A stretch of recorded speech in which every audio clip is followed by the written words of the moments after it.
I don't know that the people know where you or I stand on the basketball tournament, aka TBT, an off-season staple at this point for almost a decade now. I feel like the TBT has been a thing and it's grown and it's been really fun to watch grow.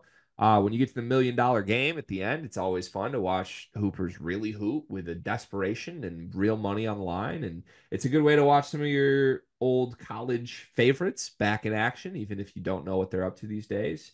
So where do you stand on it in general, real quick? Let the people know. So like I've always kept it very simple and been like I don't ever hate when like basketball is on. Like if nothing else is on, or like maybe there's some players that I have an affinity for given their past with their past time in college, I'll turn on a game. Um so simply put, I'm a TBT guy. With that said, to nitpick at it, the one thing I would nitpick is it's getting too it's getting too new age with the TBT. I think there should be some rule that you actually had to play for the team that you're playing with if you are an alumni team. Yeah. Yeah, It's got it's gone too it's hired gone too hands. far. There's a lot of hired hands, and I get why, but yeah, if I feel like if you are an alumni team, I would like that to be the case too. And then there's obviously teams that are not alumni teams, but yeah, I don't know. It just felt a little weird to like be watching Indiana's alumni team play Purdue's alumni team and Tyrell Terry's hooping for Indiana. Like Right. just Watching Christian Doolittle. yeah, just didn't feel right. With that said, last night was Purdue versus Indiana. Good old fashioned rivalry. Shot. The one thing I will say, TBT seems like the organizers do a great job. Like they Mm. do a lot of good strategizing around how to make this the most fun version of itself possible every year, and like giving fans in the state of Indiana a chance to go to Hinkle Fieldhouse and watch Purdue versus Indiana alumni must have been really cool. I would have gone to that for sure if it was in the state of Michigan, and Indiana won. Indiana, for the most part, comfortably beat Purdue's alumni team. Just to name some names that were playing this game for Purdue: Sasha Stefanovic, David Jenkins, John Octius, Eric Hunter. David Jenkins. Did I already mention him? Don't remember if I did or not. Anyways, not the brightest of Purdue superstars. Some good role player types there. Indiana had Yogi Ferrell as the big face, Jawan Morgan, Jordan Hulls, Devontae Green, Miller Kopp, Race Thompson, Noah Vonleh, and Troy Williams are listed on the roster. As far as I can tell, those guys didn't play last night. But Indiana, I think, was favored in this game. Indiana was expected to win because they had better basketball players on this version of themselves. 68-55 was the final score. This was a horrifically ugly basketball game. Oh, please. I was saying, could we please go through the Men Of Mackey shooting numbers? Well, Indiana shot 7 for 30 from three. That's 23%. They won. Purdue shot 9 of 35 from three. That's 25%. This it was horrible basketball. Like I flipped this on 5 minutes in, watched the entire rest of the thing, real excited for it. Horrible, horrible basketball. Yeah. I mean, Kelsey Barlow, 1 for 9. Barrett Benson, 1 for 6. Eric Hunter, 1 for 5. Sasha Stefanovic, 3 for 13. Ian Miller, 3 for 14. A lot of bricks being thrown up left and right in this game. Yeah. Yeah, it was gross. And then Tough, like tough. Indiana, I felt like especially late, like when it was crunch time and like the Elam endings going on, like they could just beat them up on the boards. Like it felt like Purdue never really even had a big down there. But I don't know. It just like I didn't enjoy this. That's my takeaway. I'm not happy. Though we didn't enjoy this, don't don't try to take the tinfoil hat off too soon here, Gregory. Oh no. It's just the start of the changing of the guard. This is the sign that This Indiana is is this is taking what over the we'll look state. back on if Indiana wins the Big Ten this season. This was the start. Oh, Assembly call. Ball. I mean, Robbie Hummel on the call, just like dogging his ex teammates' effort. Yeah, that's a moment. It feels like a moment. Where was Mike Woodson during this? He was. I don't even know if he knows if anything was going on. To be honest with you, At a tea time? he had tea time for sure. Do Yeah. we know Mike Woodson's handicap? By the way, I would think it's like mid teens. really? Yeah.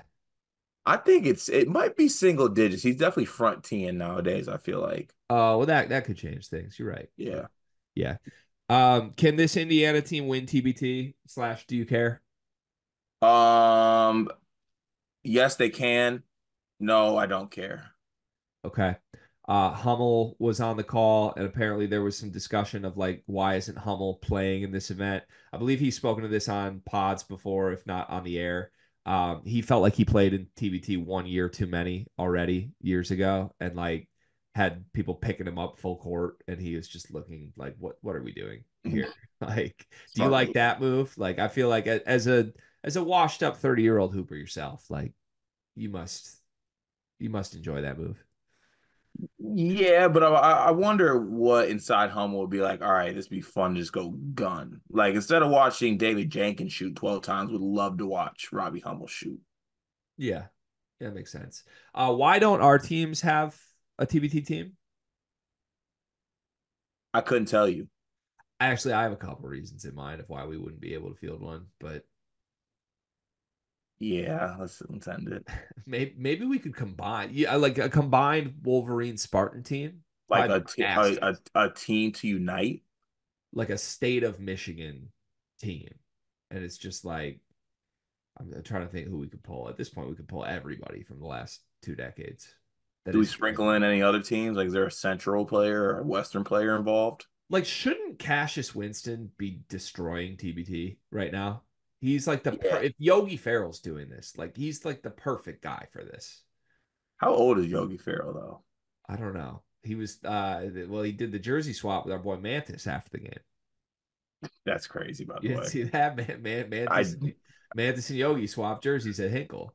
I just forgot that Yogi was I'm sorry, I forgot that Mantis was even part of. Well, Yogi's 31. Okay. So like, yeah. What does that mean? Well, like I'm just saying like, you know, once you're in the 30s, I feel like maybe like TBT is time. Cash is like 24, probably 25. Okay. So we gotta wait 5 more years for Cash. Yeah. Yeah. Yeah. Okay. All right. Well, congratulations, Hoosiers. Do you actually think anyone's celebrating this win? Like, there probably is some alum somewhere that's like really going to work with a smile on today because Indiana beat Purdue. Oh, 100%. Like there's some Bloomington Subaru dealership that's buzzing right now. Car, you know what I love about you? That I'm handsome? You're reliable. I can count on you. Honestly, you remind me of Aaron Henry a little bit. Remember when their back was against the wall, nothing was going right, and man just showed up every day. He didn't make excuses. There were no problems. There were just solutions. Sounds like me. That's you. And it also reminds me of Duncan Mechanical Solutions, because if you're looking for quality furnace repair, look no further than the heating and air experts that you can trust. Comfort and quality are their standard. They're an HVAC company that serves Northeast Indiana and Southern Michigan, whether it's heating and air conditioning, plumbing, kitchen and bath remodeling, or emergency services when you need them most. Duncan Mechanical Solutions has reliable service that you can count on. Cart, remember when your basement almost exploded? I remember when my basement almost exploded. I remember when my furnace itself was acting funny. I remember when my AC was acting funny. I wish I had Dunkin' in my back pocket. I wouldn't have to worry about it. Yeah, I mean, I've never been anywhere in northern Indiana or southern Michigan that hasn't been perfectly cool or perfectly warm, depending on when the day called for. And that's because of Duncan Mechanical Solutions. They are the presenting sponsor for the month of July. Shout out to Duncan Mechanical Solutions. Go to duncanmechanicalsolutions.com to learn more.